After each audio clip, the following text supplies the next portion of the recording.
Hello, I'm Professor Lyndsey Dwyer. And I'm Professor Molly Forgard. Today we'll be talking about Mongolia. There are many similarities, but also many differences between the lives of Americans and Mongolians. Let us discuss some of these similarities and differences with you.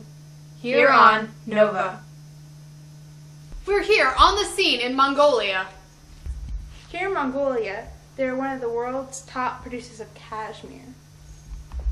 They also do a lot of production of meat, dairy, flour, and soup. Mongolia's main crops are wheat, but they also use barley, oats, and millets for fodder. They also have many vegetables that we grow here in America, like potatoes, cabbage, carrots, turnips, onions, cucumbers, tomatoes, and lettuce. In America, we grow lots of wheat, soybeans, corn, and fruits. Mongolia's other industries include fishing, mining, and forestry. Because of their forestry industry, they do a lot of woodwork, furniture, paper, and construction.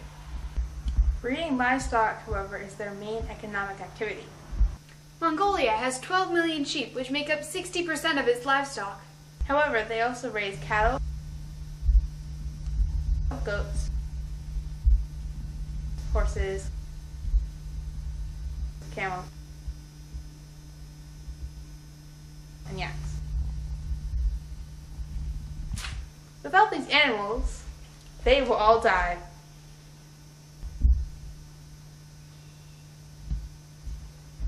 Most of their animals are used for meat.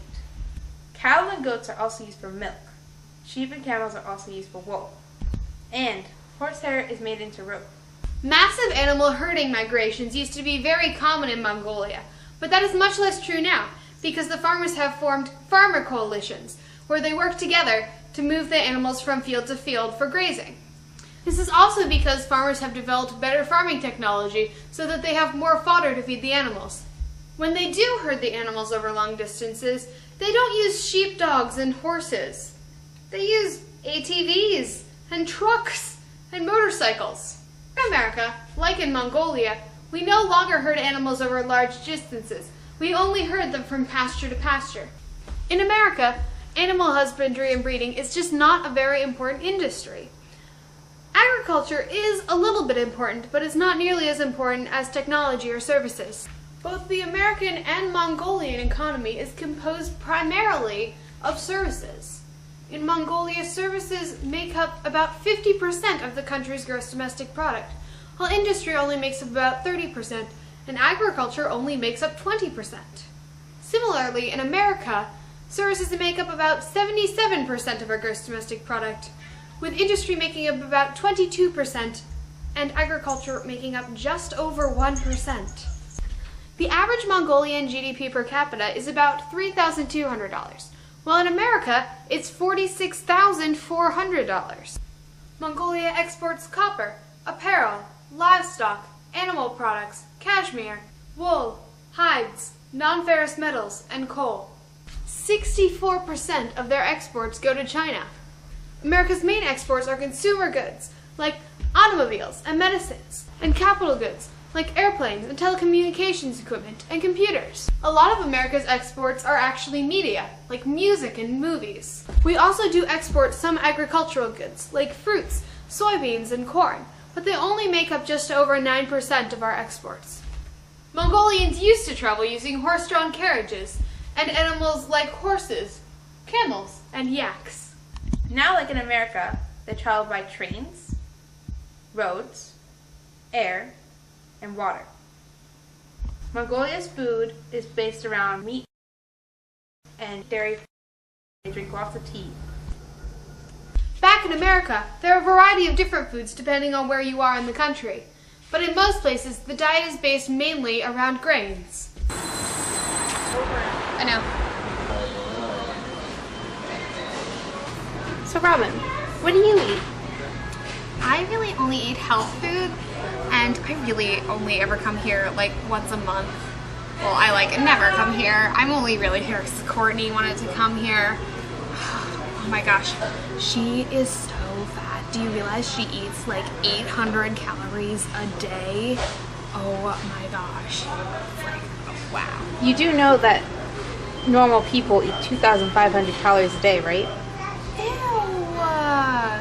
I only ever eat like 4 fries, because I mean, like, how much food would that be? 1 second, I'm gonna get one. Out in the countryside, Mongolia requires only 4 years of education, while in the cities it requires 7.